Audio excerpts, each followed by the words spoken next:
Est-ce que tu vois la différence entre ce livre et ce livre?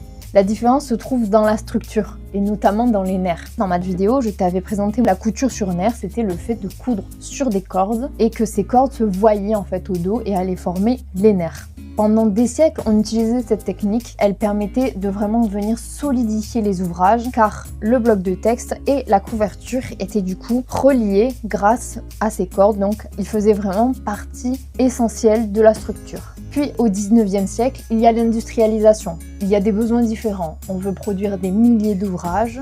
On a aussi des inventions technologiques comme des colles plus résistantes. On adopte donc l'emboîtage, c'est le fait de créer la couverture et le bloc de texte à part, puis de les emboîter. La page de garde va être donc le seul moyen de venir faire la jonction entre les deux.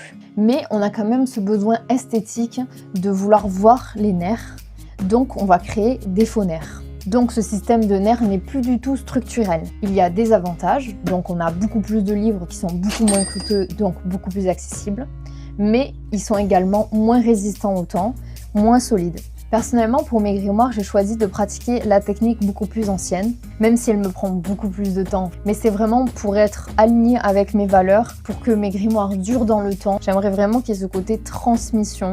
Est-ce que tu connaissais cette différence? Dis-le moi en commentaire et abonne-toi!